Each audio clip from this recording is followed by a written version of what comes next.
Unprotected by Brett Nelson. Chapter 14.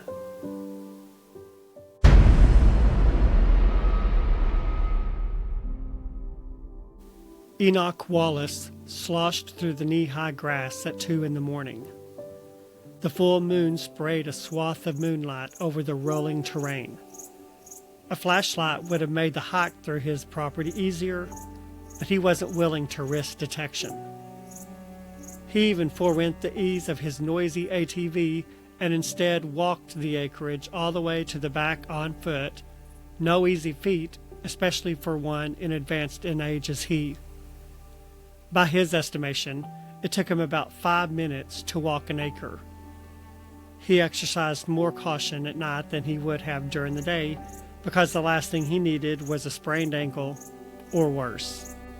He was 3 acres from the end of his property line, and his eyes swept to his left as his target came into view, an old hollow tree that had been struck by lightning years previously. The tree stump stood about 7 feet tall, which was perfect for his purposes. For a few minutes, he sat on the ground to catch his breath and stared at the ladder and tote bag that he had brought all the way out here earlier in the day. It was so peaceful here at this time of night that he lay back in the grass, rested his head in his cupped hands, and stared into the star-strewn sky. The lack of light made even the faintest stars shine brighter. He scanned the heavens to find the big and little dippers. He smiled a few minutes later as an airplane glided through the Orion constellation. He had never taken the time to stargaze like this. In a few weeks, once the government-paid bozos were off his property, he would pack up the ATV and bring Ethel out here for a magnificent pre-dawn show.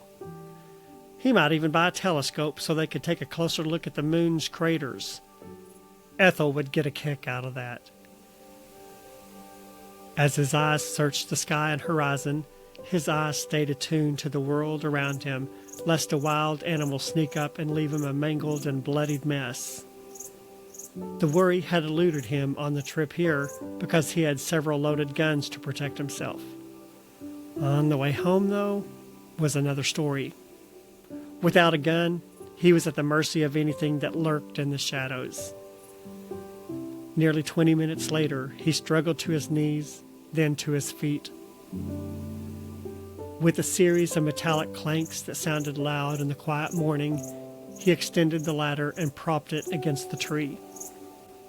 He rummaged through his tote bag and extracted a long length of rope, a hammer, and a plastic bag of nails. He shoved the hammer down the back of his pants, placed a few nails in each pocket, and slung the rope around his neck. Resolved to finish the task as quickly as possible, he clambered up the ladder as fast as his arthritic knees and hips would allow. At the top, when he paused to suck in a few deep breaths, his skin crawled at the terrifying sound of a bobcat screeching in the night. Distance made it a non-threat, but it still wasn't a sound he liked hearing. He shook his head and thrust the pointed end of several nails into his mouth. With careful movements, he unfurled the rope from behind his neck and tossed one end of it into the murky darkness of the stump. When half a foot of rope remained, he folded it over the edge of the tree and drove in nails to secure it.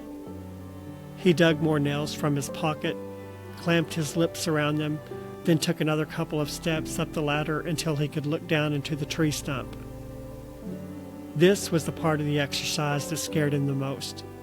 If he fell, it would be a definite maiming, possibly even a painful death. As though the harrowing experience wasn't nerve-wracking enough, the bobcat's cry again pierced through the night, and a shiver rolled up his spine. It sounded closer than the first time he had heard it, but maybe it was his imagination playing tricks on him. He clutched the edge of the tree stump, peered into the darker-than-night black hole, and had no trouble imagining it as a portal to some sinister place in another dimension. Stop acting like a paranoid teenager who has watched one too many scary movies. He secured the rope to the stump, pulled a nail from his mouth, and took several hacking chops with the hammer until the rope was secured. 3 nails later, he hoped the tree trunk wasn't so rotten that it couldn't hold the weight of the guns.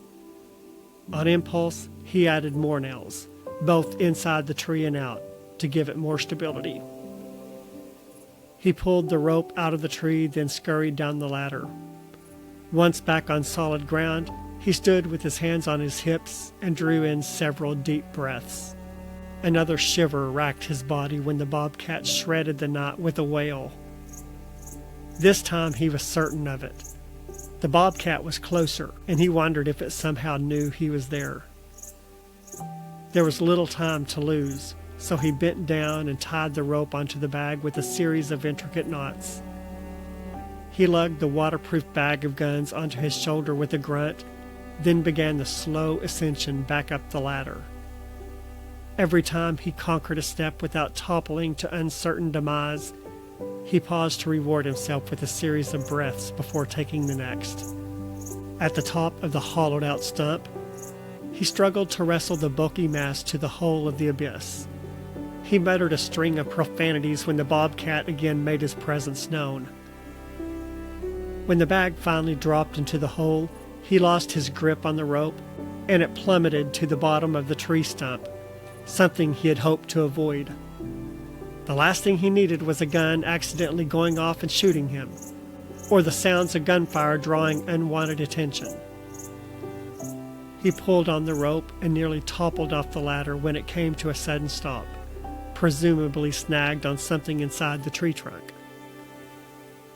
Far from being a praying man, he lifted his eyes and whispered a sigh of thanks to anyone who might be up there listening.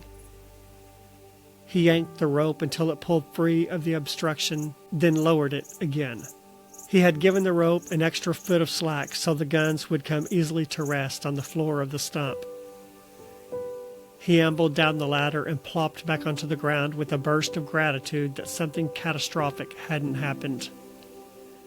In his younger years, he recalled waiting until a train was nearly upon him, then dashing across the tracks, escaping the cold hand of death by mere seconds.